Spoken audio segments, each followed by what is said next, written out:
बन्ना सुंदर बन्नी सुंदर सुंदर सब परिवार रे।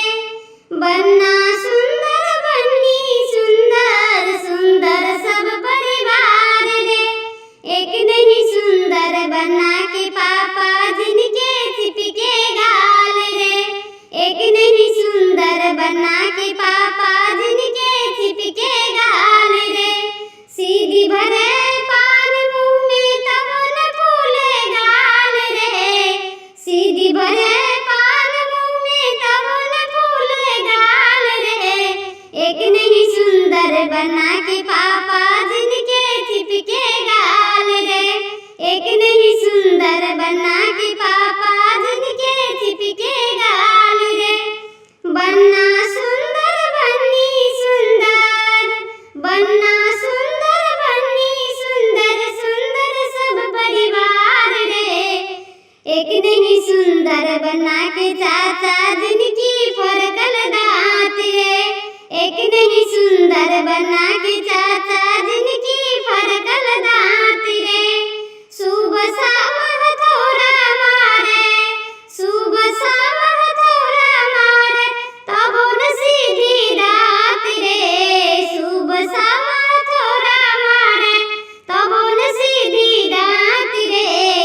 एक नहीं सुंदर बन्ने के चाचा जिनकी फरकल दांत रे। बन्ना सुंदर बन्नी सुंदर सुंदर सब परिवार रे। एक नहीं सुंदर बन्ना के भैया जिनकी तिरछी आँख रे।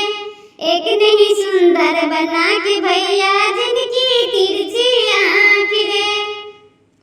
सीधी भरे चश्मा पीने तब न सुधरे आँख रे। सीधी भरे चश्मा पीने तब न सुधरे आँख रे। एक नहीं सुंदर बन्ना के भैया जिनकी तिरछी आँख रे।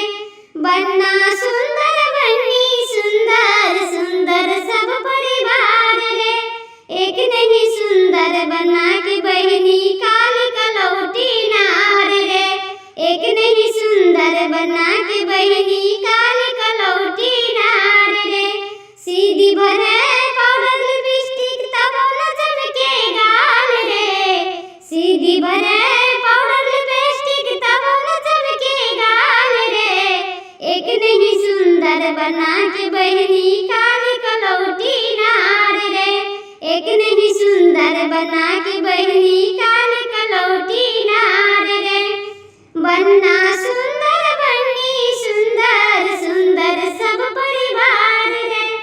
बन्ना सुंदर बन्नी सुंदर सुंदर सब परिवार रे। एक नहीं सुंदर बन्ना के पापा जिनके चिपके गाल रे। एक नहीं सुंदर बन्ना के पापा जिनके चिपके गाल रे। सीधी भरे पान मुंह में तब न फूले गाल रे। एक नहीं सुंदर बन्ना के पापा जिनके चिपके गाल रे। बन्ना सुंदर